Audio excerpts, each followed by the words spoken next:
우리의 삶의 이유는 무엇일까요? 우리는 어떻게 해야 더 행복하고 좋은 삶을 맞이할 수 있을까요? 이러한 질문의 철학은 아주 오랫동안 답을 제시해 왔습니다. 행복한 삶의 비법부터 정의로운 사회를 만드는 법까지 이번 센시오의 세계 철학 필독서 50을 통해 우리는 철학이 어떻게 우리 정신을 일깨우고 삶에 강력하게 작동하는지 다시 한번 깨닫게 될 것입니다. 더불어 오늘은 댓글을 남겨주시는 구독자 한 분께 낭독해드린 세계 철학 필독서 50을 배송해드리고자 합니다. 소중한 댓글 많이 남겨주세요. 그럼 시작하겠습니다.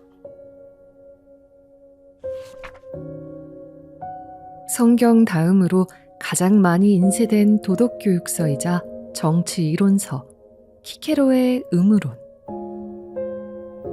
키케로의 의무론은 기원전 44년에 쓰여진 책으로 키케로가 그의 아들 마르쿠스에게 보내는 3편의 긴 편지로 구성되어 있다. 카이사르가 암살된 후 로마의 정치 상황은 혼란에 휩싸였고 안토니우스와 대립하게 된 키케로는 유학 중인 아들에게 편지를 보냈는데 그것이 바로 이 의무론이다.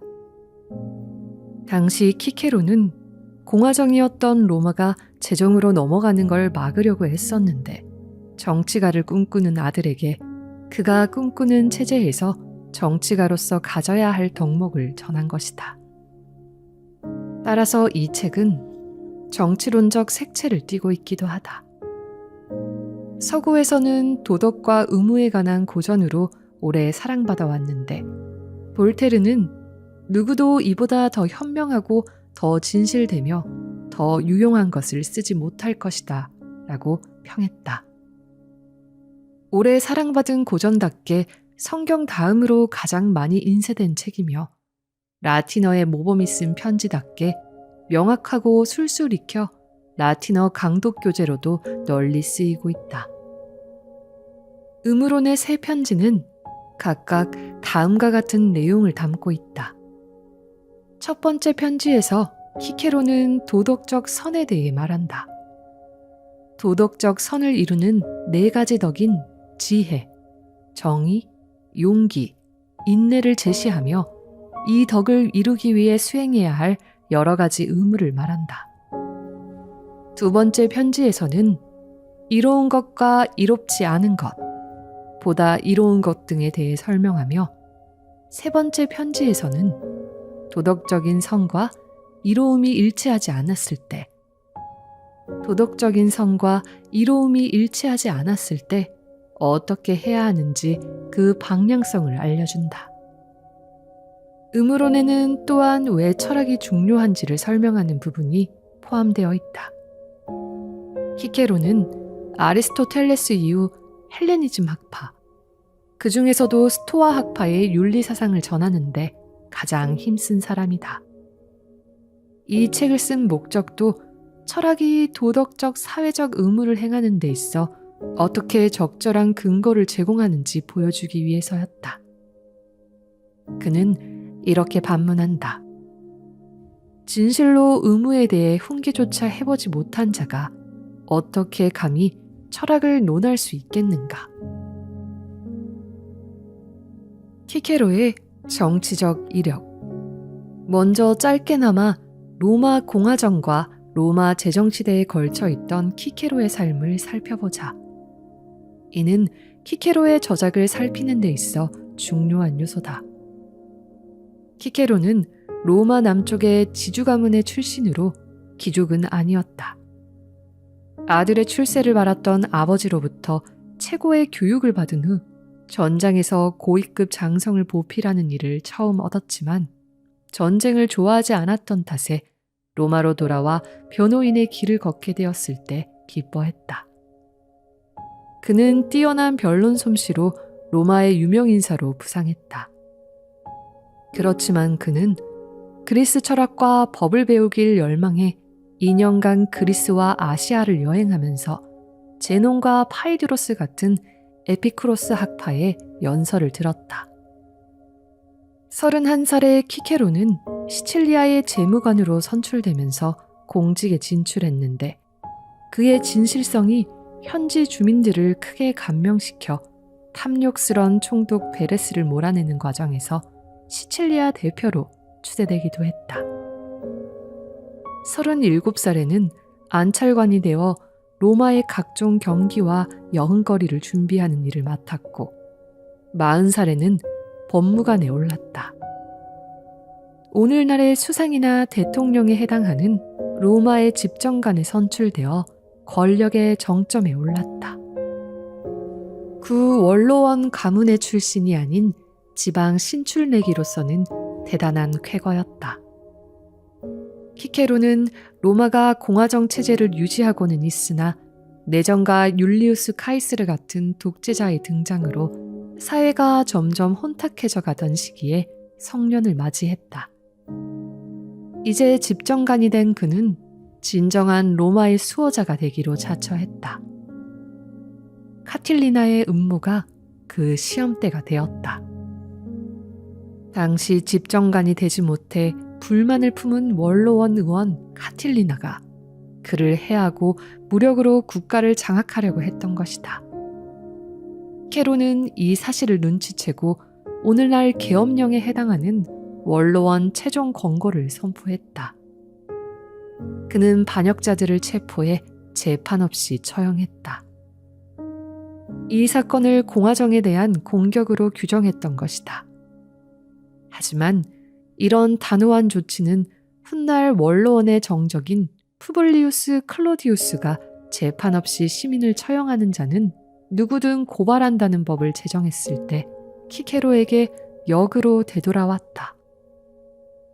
재판을 피하기 위해 키케로는 얼마 동안 망명을 떠나야 했고 돌아와서도 은퇴해 로마 근처의 투스쿨룸에 있는 자택에서 저술 활동에 온 힘을 쏟았다.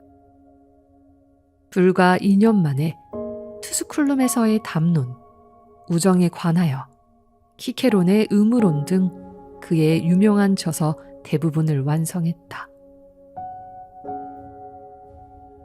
의무에 관한 철학. 다시 책 이야기로 돌아와서 키케로는 우주가 신의 계획에 따라 돌아가고 각각의 인간은 신에게서 떨어져 나온 불꽃 내지는 파편이라고 믿었다. 따라서 타인을 함부로 대하는 것은 곧 자신에게 그러는 것이나 마찬가지라고 생각했다. 키케로는 자기 가족은 속이거나 강탈하지 않으면서 나머지 사회는 또 다른 범주로 취급하는 사람들의 어리석음을 지적한다. 자신이 잘 모르는 사람들에 대한 의무, 연대, 공동의 이익을 거부하면 사회가 파괴된다는 것이다.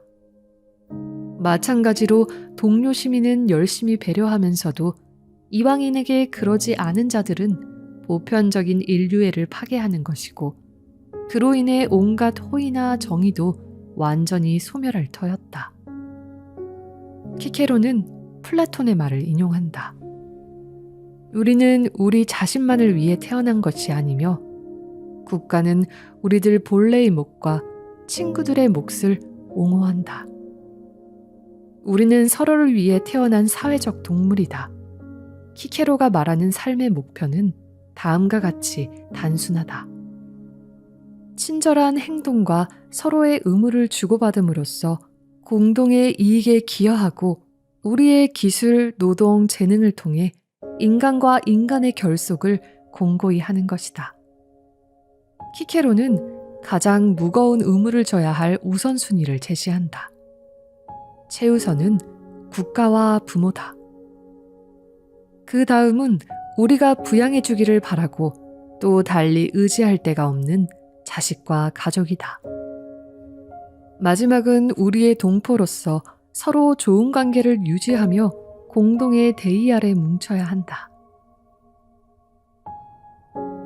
도덕적으로 선한 일과 의로운 일.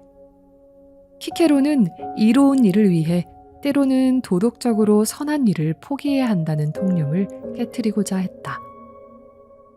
그가 택한 스토아 학파의 견해에 따르면 도덕적으로 선한 것은 무엇이든 이로운 것이고 도덕적으로 선하지 않은 것은 이로운 것이 아니다. 스토아 학자들이 옳다고 말하는 저 의무는 완전하고 절대적이며 저들이 말하는 것처럼 모든 사람을 만족시킨다. 오로지 이득을 챙기고 남보다 앞서가는 데에만 혈안이 된 사람들은 끊임없이 선한 행위와 이로운 행위를 구분하겠지만 키케로는 그것은 착각이라고 말한다. 도덕적으로 옳은 일은 보편적인 도덕률에 부합할 뿐 아니라 우리에게 손해를 입히지도 않는다. 다른 사람을 속이려다가 오히려 본인이 곤란에 빠져버린 사람이라면 이러한 진실을 알 것이다. 키케로에 따르면 이렇다. 만일 누군가가 도덕적으로 선한 일과 이익이 되는 일은 전혀 별개야라고 생각한다면 그는 자연이 하나로 만들어 놓은 것을 감히 두 가지 개념으로 분리하려는 판단상의 오류를 범하는 꼴이다. 그 결과 모든 종류의 속임수와 악행과 범죄로 향하는 문이 열린다. 아무리 잘 은폐한다고 해도 두 가지 악행이 한 가지 선한 일이 될 수 없듯이 도덕적으로 선하지 않은 일은 자연과 상충되고 거부되기 때문에 결코 이로운 일이 될 수 없다. 키케로는 자연적 정의를 아주 조금만 거슬러도 크나큰 결과를 초래할 수 있다고 경고한다. 이를 더할 나위 없이 잘 보여주는 사례가 정치인이나 기업인이 작은 이익을 노리고 경비 청구서를 조작했다가 끝내 직장이나 직위까지 잃게 되는 경우다. 세상에 좋은 사람이라는 평판과 스스로 정의롭고 정직하다는 자부심까지 버려가며 얻어야 할 만한 이득이란 없다. 사람이 야수로 바뀌는 것과 사람의 거죽만 지닌 채 야수처럼 잔인하고 야비하게 행동하는 것이 뭐가 다르겠는가? 이는 사람이 온 세상을 얻고도 자기 자신을 잃거나 해치게 되면 무슨 소용이 있느냐라는 성경 구절을 떠올리게 하여 키케로는 초기 기독교인들에게 지지를 받았다. 스토아 학파의 인생관. 키케로의 의무론을 보면 기원전 185, 110년경의 인물로 오늘날 저작은 전해지지 않는 그리스의 스토아학자 파나이티우스가 여러 차례 언급된다.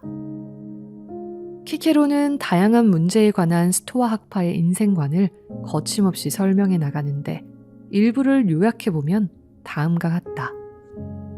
성공의 위험. 행운의 여신이 미소 지어 우리 뜻대로 삶을 영위할 때는 더욱더 많은 노력을 기울여 건방지게 굴거나 자만하지 말고 무사람들에게 혐오의 대상이 되지 않도록 조심해야 한다.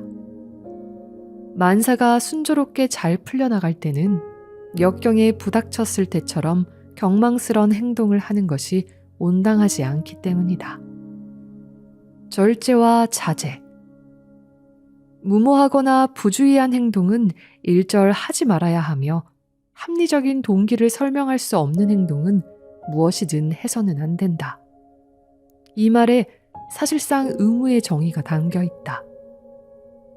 사람은 마음이 평온해야 하며 모든 정신적 혼란에서 자유로워야 한다. 그렇게 되면 그 사람의 확고함과 온건함이 찬란한 광채를 띨 것이다. 만약 인간의 본성 중에서 뛰어난 것과 가치 있는 것만 염두에 둔다면 우리는 사치와 낭비 속에 살면서 향락에 탐닉하는 삶이 얼마나 추하고 반대로 근검절약하며 진지하고 단순하게 살아가는 것이 얼마나 도덕적으로 선한가를 이해하게 될 것이다. 자신의 성격과 본성에 따르는 것. 그러나 모든 사람은 각자 고유한 자신의 재능을 굳게 지켜나가야 한다. 우리는 인간 본성의 보편적인 법칙들을 거역해서는 안 되기 때문이다. 심지어 다른 어떤 더 중대하고 좋은 것이 있다 해도 우리는 자신이 추구하는 바를 우리 자신의 본성이 명하는 규범에 따라 판단하게 된다. 왜냐하면 자연, 즉 인간 본성에 대항하여 싸운다거나 내가 도달할 수 없는 목적지에 가보려고 하는 것은 소용없기 때문이다. 마치 나뭇결 방향을 거스른다는 옛말처럼 인간의 자연적 본성에 위배되는 것은 합당하지 않다. 만약 무언가 참으로 합당한 것이 있다면 우리의 인생 전체와 개별적인 행동들을 시종일관 일치시키는 것 이상이 없을 것이다.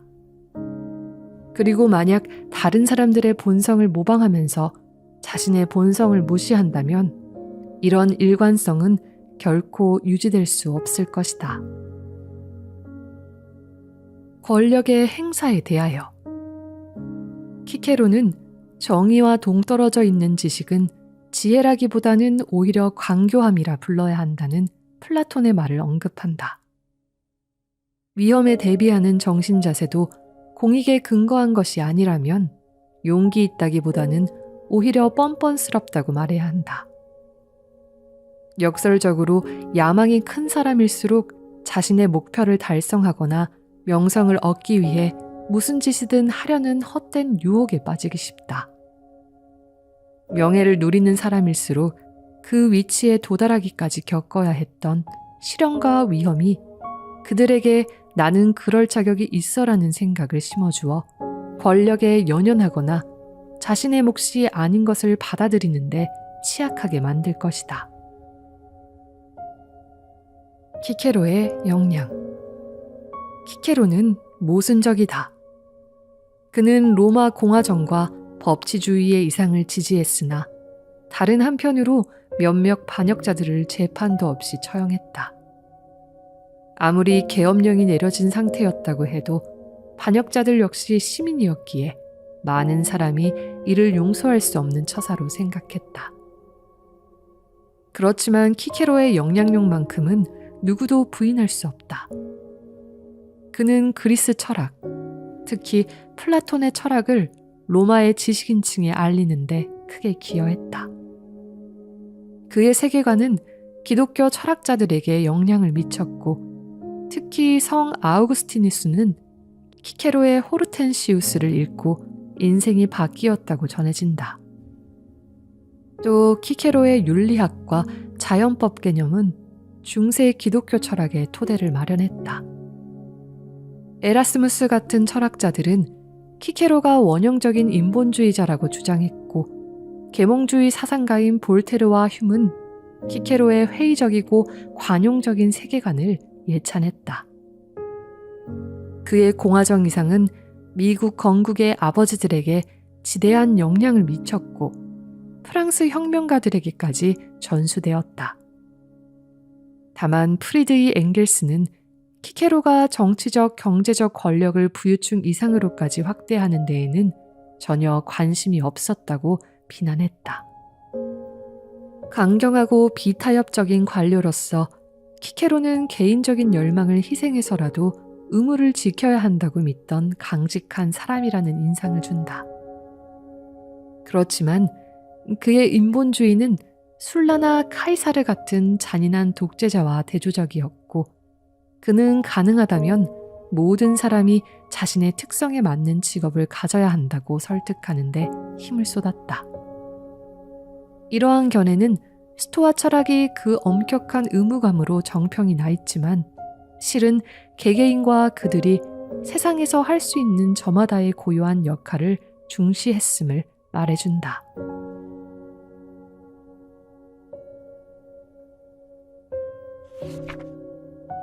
나는 생각한다. 고로 존재한다. 영원히 남을 철학적 명제의 탄생. 데카르트의 제일 철학에 관한 성찰. 제일 철학에 관한 성찰은 데카르트의 대표 저작으로 1641년에 라틴어로 출간되었다. 여섯 성찰로 구성되어 있으며 여섯 성찰로 구성되어 있으며 나는 생각한다. 고로 존재한다는 그 유명한 철학적 명제가 바로 이 책에 담겨 있다.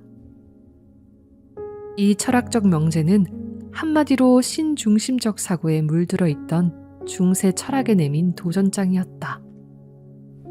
이로 인해 우리는 신중심의 사고에서 벗어나 인간 중심의 사고를 할 수 있게 되었다. 신의 형상이었던 인간이 이제 신을 증명해야 하는 존재로 거듭난 것이다. 그야말로 사고의 전환이며 전복이었다. 이것이 근대 철학의 시발점이었으며 그렇기에 데카르트를 근대 철학의 아버지라고 칭하는 것이다. 데카르트의 이러한 사고의 전복은 의심에서 출발했다. 지금껏 당연하다고 생각했던 것이 과연 진실인지 확인하는 것이다. 데카르트는 우리가 믿고 있는 많은 것이 거짓이라고 생각했다. 그래서 그 거짓과 잘못된 신념을 지우고 그걸 대체하는 사상을 하나씩 찾아내고자 했다. 그는 말했다.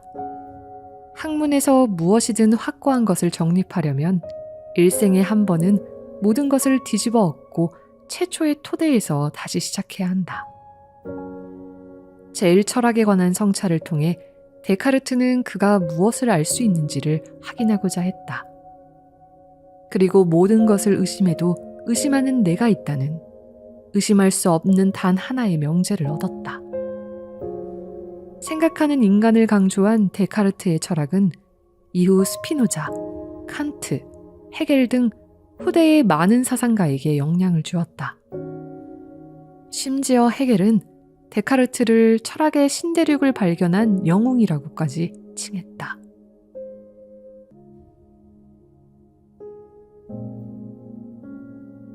우리가 의심할 수 없는 진실이 과연 있을까? 제1성찰과 제2성찰은 데카르트의 유명한 방법적 회의를 통해 전개된다. 그는 감각을 통해 얻은 모든 정보에 의문을 제기할 수 있다고 주장한다. 그 분명한 예가 우리가 파란만장한 경험을 하고 난 뒤 깨어나서 그게 단지 꿈이었음을 깨닫는 순간이다. 사각형 탑이 멀리서 보면 둥글게 보이는 등의 원근법이 우리의 눈을 속일 때도 그렇다. 사소한 예처럼 보이지만 데카르트는 여기에서 보다 중요한 문제를 도출해낸다. 천문학과 의학 같은 자연과학은 우리의 감각을 통한 관찰과 측정에 기반을 두기 때문에 학문적으로 신뢰할 수 없다는 것이다.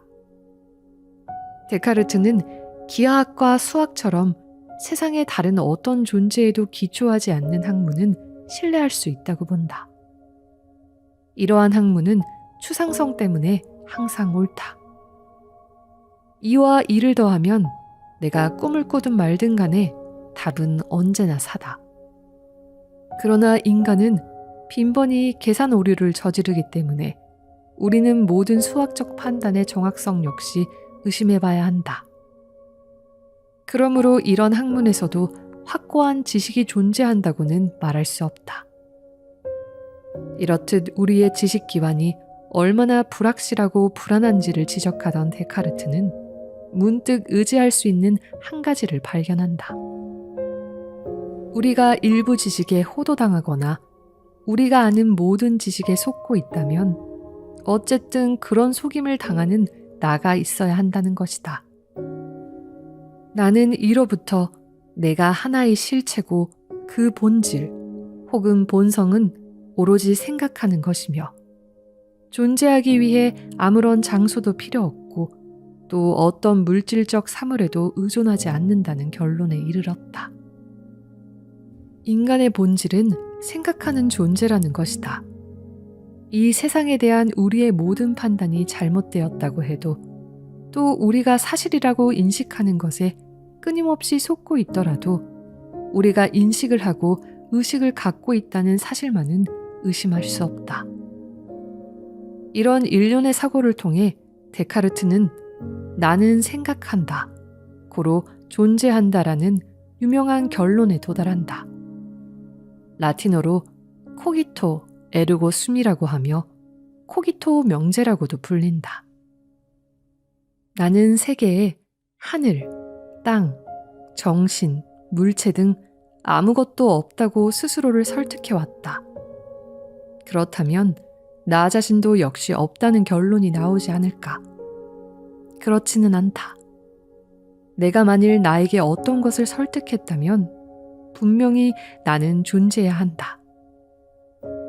데카르트는 실제하는 것에 대해 항상 그를 속이려 드는 전능한 기만자가 있다고 가정한다. 그래도 그는 만약 자신이 속고 있으려면 자신이 존재해야만 한다고 추론한다. 내가 스스로 어떤 것이라고 생각하는 동안 그는 결코 내가 아무것도 아니게끔 만들 수는 없을 것이다. 같은 맥락에서 데카르트의 또 다른 위대한 통찰은 자신을 신체가 없이 존재하는 기묘한 상태에 있다고 가정할 수는 있어도 정신이 없는 신체라고 가정할 수는 없다는 것이다. 그러므로 그의 본질은 정신 또는 의식이며 육체는 대단히 부차적인 것이다. 정신이 존재한다고 주장하고 나서 데카르트는 정신 외부에 있는 존재도 확신하고 싶어 한다. 그래서 모든 것을 의심해가면서 지식 기반을 재구축하려 노력한다. 그의 결론은 감각적으로 인식되는 대상, 즉 우리가 보고 듣고 냄새를 맡는 사물은 우리 정신의 일부일 수 없다는 것이다. 우리가 원치 않더라도 그 물체들이 우리에게 영향을 미치기 때문이다. 어떤 물체가 떨어져서 바닥에 부딪히는 소리를 듣는 것은 나의 의식적인 결정과는 상관없다. 그러므로 그 소리는 내 정신에서 비롯되는 것이 아니라 정신 바깥에 존재해야만 한다. 이로써 그는 우리 외부에 물질적인 물체가 존재한다고 결론 내린다. 데카르트는 그로 하여금 모든 것을 의심하게 만든 가상의 기만자와 달리 자애롭게도 우리에게 육체와 감각을 부여한 신은 기만자가 아니라고 주장한다. 신은 우리의 감각적 정보가 마치 외부 대상에서 유래한 듯 보이게 속이지 않으리란 것이다. 현대 철학자들이 보기에 이런 과정은 좀 불안하다. 예를 들어 정신분열적 환청에 시달리는 사람은 자신에게 말하는 외부의 목소리를 듣는다고 생각하지만 실제로는 전부 그들의 정신 속에서 벌어지는 일이다. 그럼에도 인간 존재의 본질을 의식으로 파악해 우리를 우리 신체로부터 분리시킨 데카르트의 주장은 철학사적으로 대단히 큰 업적이다. 우리가 알 수 있는 것을 정확히 찾아내겠다는 그의 여정은 충분히 허무주의적 결론에 도달할 위험이 있었지만 실제로는 철석 같은 확실성을 입증하여 인간에게 우주에 대한 확신을 심어준 듯 보였다. 정신과 신체의 이원론 덕분에 근대과학은 발전할 수 있었다.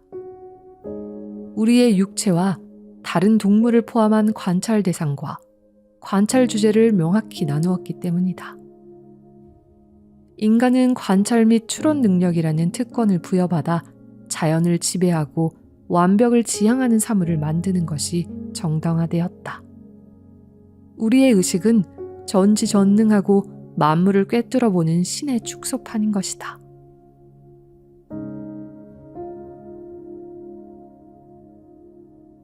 신의 존재를 증명하다. 데카르트는 의심 자체를 고찰하면서 이것이 특히 인간적이라고 주장한다. 우리는 보는 관점에 따라 의심으로 고통을 받거나 축복을 받지만 어쨌든 안다는 것은 분명히 의심하는 것보다 나은 일이므로 더 완벽한 일이다. 그러므로 우리가 얼마나 많은 것을 의심하고 사는지를 돌아보면 인간은 불완전한 존재임에 틀림없다. 그런데 불완전한 존재는 자신이나 남을 위해 완벽한 것을 만들어낼 수 없다. 먼저 완벽한 다른 존재가 있어야 하고 그들이 인간을 만들고 완벽의 이상을 불어넣어야 한다.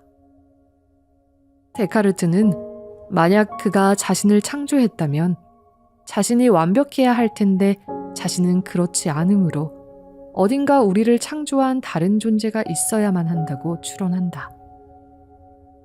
이것은 명백히 신이므로 그는 신이 존재해야만 한다고 결론 짓는다.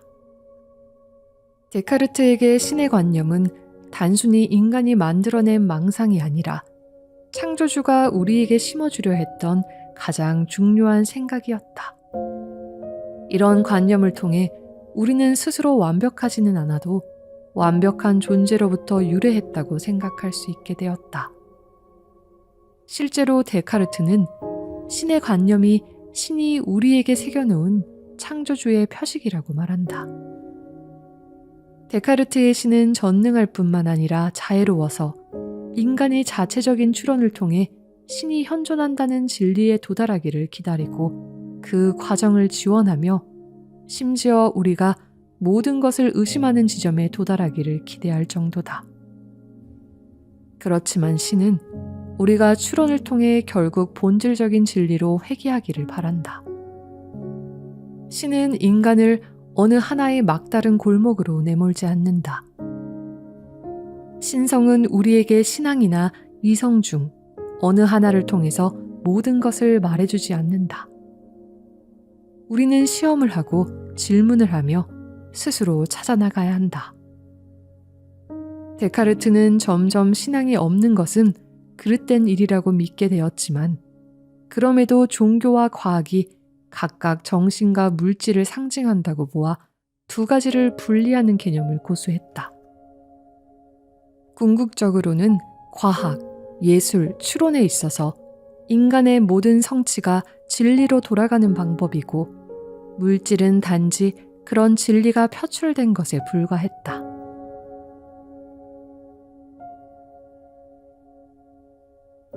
철학은 한 그루의 나무와도 같다.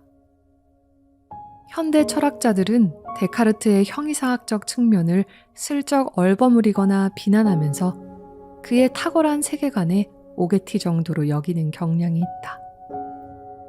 교과서들은 이런 가장 이성적인 인간도 그가 살았던 시대의 종교적 성격을 완전히 탈피할 수는 없었다며 신의 현존을 증명하려 했던 그의 열망을 용서해주자는 분위기였다.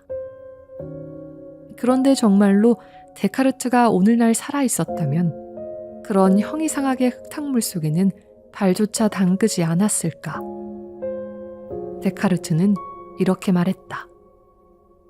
철학 전체는 한 그루의 나무와 같아서 그 뿌리는 형이상학이고 줄기는 물리학이며 그 줄기에서 뻗어나간 가지들은 그 밖의 모든 학문들로 이들은 세 가지 주요 학문, 즉 의학과 역학, 도덕으로 기착된다.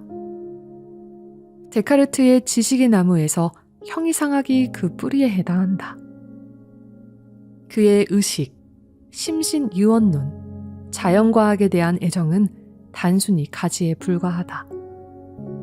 과학과 회의적 세계관은 신의 존재를 해체하는데 아무런 역할도 하지 못했다. 그렇지만 데카르트는 대표적인 합리주의자로서 만물에 영혼이 깃들어 있다는 중세적 사고를 해체하는데 크게 기여하기도 했다. 그의 정신과 물질의 이원론은 그런 미신이 필요 없었기 때문에 실증적 과학의 발전을 가능케 하는 동시에 우주가 지적인 정신의 창조물이라는 생각과도 절연할 필요가 없었다. 실제로 데카르트의 물질과 정신, 물리학과 형이상학 사이의 절묘한 균형은 그가 젊었을 때 탐독했던 아퀴나스와 놀랄 만큼 공명한다. 그의 이원론 체계는 스피노자와 라이프니츠 같은 후대의 합리주의 철학자들에게도 크나큰 영향을 미쳤다.